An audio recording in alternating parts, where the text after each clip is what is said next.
Hi folks, Canadian Prepper here. You know, I'm often presented with the charge of having an overly pessimistic perspective on life, human nature, and people's ability to come together and work together in times of great distress. However, I want to broaden your understanding of my worldview today and also the definition of what it means to be a survivalist or a prepper in the 21st century. So let's get to it.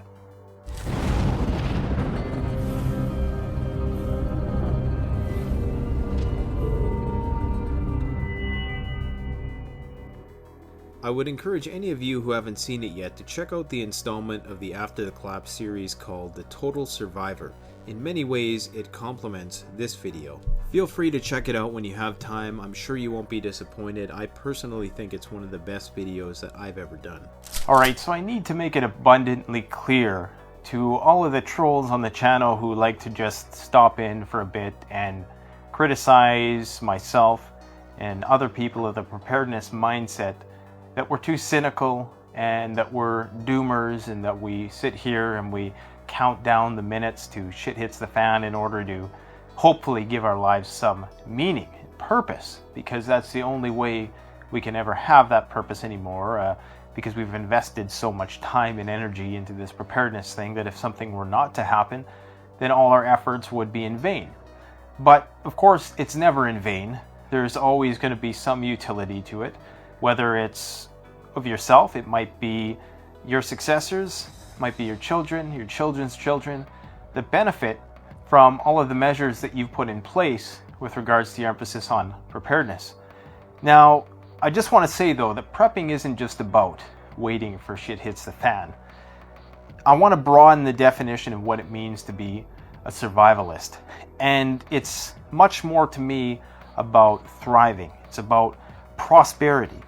It's not about hanging on and clinging for dear life and just making it, just sort of skirting the line of existential failure. Survivalism is about prosperity. It's about longevity. It's about health, wealth, a variety of things that go above and beyond the mere act of surviving. In healthcare, there's two different tiers or models of healthcare. And one of them is a responsive model, which tends to just try to treat problems as they arise. It's a very treatment-based model of healthcare, where the whole point is just the eradication of illness, not necessarily the longevity and physical prosperity of the person that they're working on. And for many reasons, people's hands are tied. The medical industry, of course, is an industry, it's a market. But I'm just using this as an example to try to explain this point.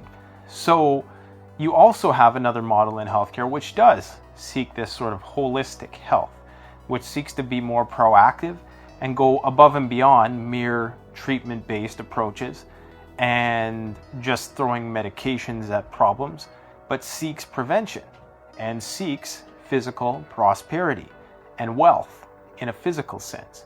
And that's what I believe that survivalism should be about.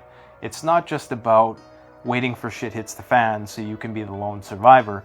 It's about how can I maximize my potential in the here and now, whether that's in a job, educationally, mentally, emotionally. It's about constant self-improvement. It's not just about being able to outlast other people. Yes, that's a big part of it. And indeed, that mentality has its role in terms of how successful you're going to be in this paradigm. Basically, what I'm saying is you got to milk this economic paradigm right now for all you can.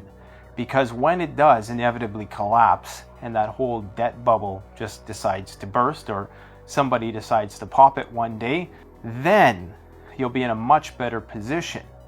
Instead of just stockpiling right now, make investments, healthy investments, rational investments. I know a lot of people like investing in gold and silver. Personally, I haven't explored that route yet of precious metals.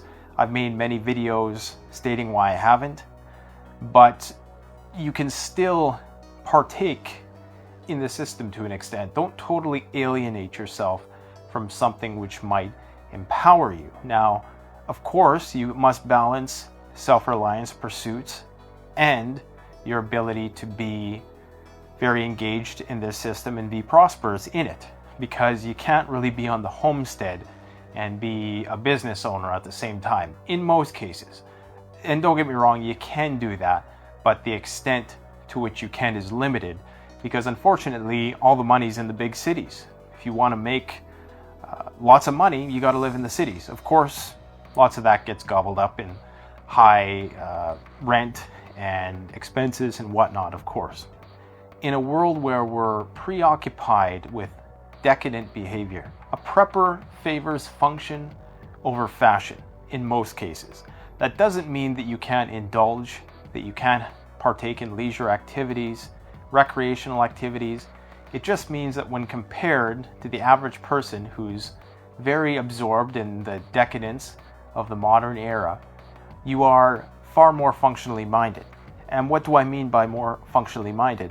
It just means that you're not being overly absorbed and consumed by all the frivolous aspects of our society that play on our desire for acceptance in our fellow man. You know, there was a time when we used to get our acceptance from tribes. And since we've been corralled into the cities in the post-industrial era, we no longer have that need being readily met. So in many cases, it's being met now through social media and through that whole attention-seeking game, which is similar to what I'm doing right now, although I don't do this to seek attention. Maybe on an unconscious level I do it. But in many ways, this is what we're seeking. And a lot of people go way overboard in their attempts to be accepted by others because they don't have a strong enough self-esteem, perhaps, to be okay by themselves. Personally, I'm an introvert, so it's hard for me to want to go out and do, public speaking to large groups of people and, just give myself to all of these preparedness groups, because I'm a very private individual. I'm a very introverted individual, and I think that goes hand in hand with being self-reliant and being independent. And I'm guessing that if you were to do a study, you would probably find that there was a higher proportion of introverts in the preparedness community than there were extroverts. Could be wrong about that, but that would be a thesis I'd be willing to put forth. For me anyways, what works is keeping things simple. I don't know if this is true or not, but I've heard it said before that Einstein wore the same outfit every day. And that's not why I wear the same outfit every day, because I want to be like Einstein. I just do it because it's convenient. I get chuckles at the office because I'm always wearing the same type of pair of pants. It's not the same pair of pants. Most of you know, if you've been watching the channel for a while, that I favor the proper lightweight tactical pant, and I get no money for saying that. It's just simply the pant that I wear, and I have about 10 pairs of that same pant, and I cycle through them. 2 colors, and for me it's just easy.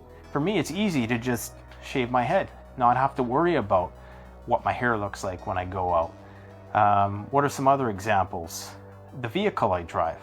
I've decided that a truck is far more practical when it comes to being a prepper or survivalist. So what I'm trying to say is that as preppers and survivalists, what we aspire to do, or what I aspire to do, because I only speak for myself, is favor function over fashion, and not just to merely survive and hold on for dear life, but to prosper, to work hard, to have self-discipline, to have a routine, to seek to be better tomorrow than I was today by sacrificing something today. Let me know what you think in the comments. Don't forget to like, comment, subscribe. Thanks for watching. Canadian Prepper out. Check out the Canadian Preppers Network blog, an excellent resource for survivalists and preppers.